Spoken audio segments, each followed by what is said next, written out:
Army, একটা প্রশ্ন, তুমি কি সত্যিকারের বিটিএস ফ্যান নাকি শুধু নামের জন্য আর্মি? আজকের ভিডিওতে আমরা জানব ফেক আর্মি আর রিয়েল আর্মি এর পার্থক্য। শেষ পর্যন্ত দেখো, কারণ এই ভিডিও দেখার পর তুমি নিজেই বুঝতে পারবে তুমি আসলে কোন দলে পড়ো। ফেক আর্মি শুধু ট্রেন্ডিং গান শুনে, রিয়েল আর্মি প্রতিটি গান অনুভব করে। বিটিএসের গান শুধু মিউজিক না, এগুলো গল্প, অনুভূতি আর জীবনের কথা।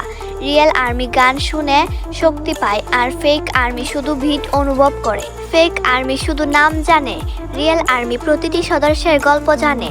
রিয়েল আর্মি জানে তাদের স্ট্রাগল, তাদের কষ্ট, তাদের জার্নি। কারণ বিটিএস শুধু আইডল না, তারা ইন্সপিরেশন। ফেক আর্মি শুধু সাকসেসে থাকে, রিয়েল আর্মি সবসময় পাশে থাকে। যখন বিটিএস কঠিন সময় পার করে, তখন সত্যিকারের আর্মি কখনো ছেড়ে যায় না, কারণ ভালোবাসা শুধু ভালো সময়ের জন্য না। ফেক আর্মি টক্সিক বিহেভিয়ার করে, রিয়েল আর্মি রেসপেক্ট দেখায়। আর্মি হওয়া মানে শুধু ফ্যান হওয়া না, এটা একটা পার্সোনালিটি। রিয়েল আর্মি সবসময় কাইন্ডনেস ছড়ায়। ফেক আর্মি শুধু শোনে, রিয়েল আর্মি জীবনে প্রয়োগ করে। Love your self, stay healthy, এই কথাগুলো শুধু ডায়লগ না, এগুলো লাইফ লেসন। ফেক আর্মি মাঝে মাঝে সাপোর্ট করে, রিয়েল আর্মি সবসময় পাশে থাকে। নতুন গান, নতুন অ্যালবাম, লাইভ, রিয়েল আর্মি সব জায়গায় বিটিএসকে সাপোর্ট করে।